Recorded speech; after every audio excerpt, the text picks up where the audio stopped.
Tani Lovers, Anda kembali menyaksikan program Kabar Tani bersama saya Vika Novianti. Kementerian Pertanian menghadiri rapat kerja bersama Komisi 4 DPR RI di Gedung Nusantara DPR RI Jakarta.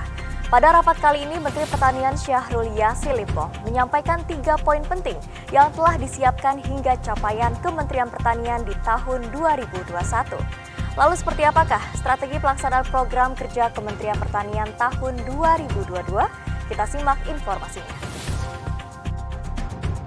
Kementerian Pertanian menghadiri rapat kerja bersama Komisi 4 DPR RI Senin 24 Januari 2022 di Gedung Nusantara DPR RI Jakarta. Pada rapat kali ini menyampaikan 3 poin penting, diantaranya evaluasi anggaran tahun 2021, membahas automatic adjustment, belanja Kementerian Pertanian tahun 2022, serta rencana program dan kegiatan tahun 2022. Pernyataan Menteri Pertanian Syahrul Yassin Limpo mencakup pertumbuhan positif ekspor produk pertanian sepanjang 2021. Nilai ekspor secara kumulatif periode Januari-Desember 2021 mencapai 625,04 triliun atau meningkat 38,608% dibanding tahun 2020 yang nilainya sebesar 451.000,77 triliun. Mentan mengungkapkan bahwa nilai tukar petani atau NTP juga terus membaik dengan data terakhir per Desember 2021 mencapai 108,34%, di mana NTP terendah tercatat pada Mei 2020 sebesar 99,47%. NTP 108,34% pada Desember ini merupakan yang tertinggi selama 2 tahun terakhir. Nilai ekspor kumulatif Januari-Desember 2021 mencapai 625,04 triliun rupiah atau meningkat 38,699% dibandingkan tahun 2020 yang nilainya sebesar 451,77 triliun rupiah. Demikian pula nilai tukar petani atau nilai kerja terus membaik. Bahkan pada penutupan tahun Desember 2021 mencapai 108,34%. 2 tahun lalu kita start di 99,47%. Range yang ada di 2024 105 dan ternyata 2 tahun ini kita capai 108%.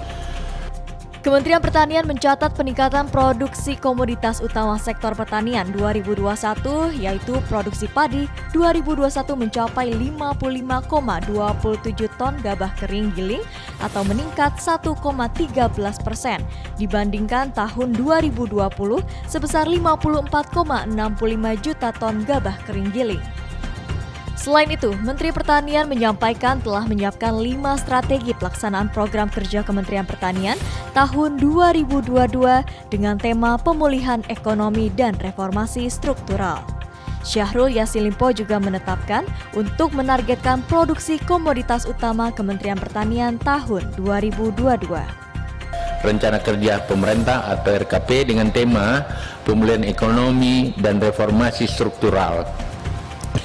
Dalam rangka penjabaran RKP melalui pelaksanaan kegiatan pembangunan pertanian 2022, Kementerian Pertanian mengacu pada 5 program sebagai kelanjutan pembangunan pertanian sebelumnya. Melalui yang pertama, program ketersediaan dan akses dan konsumsi pangan berkualitas. Yang kedua, program nilai tambah dan daya saing industri. Yang ketiga, program riset dan inovasi ilmu pengetahuan dan teknologi. Yang keempat, program pendidikan dan pelatihan vokasi. Dan kelima, program dukungan manajemen.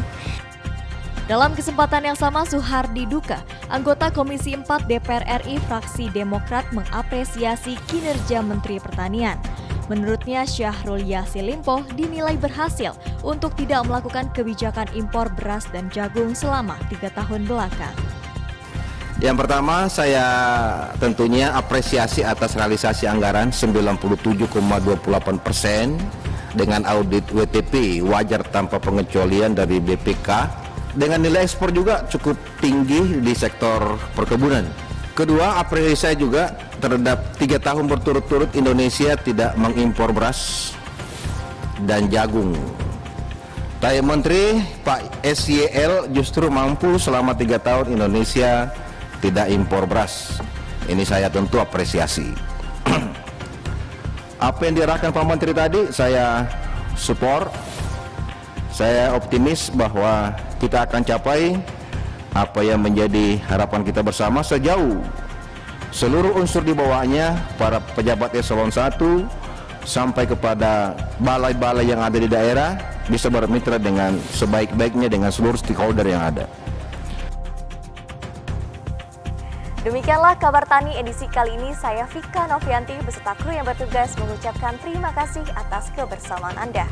Salam TV Tani, televisi pertanian pertama di Indonesia. Sampai jumpa.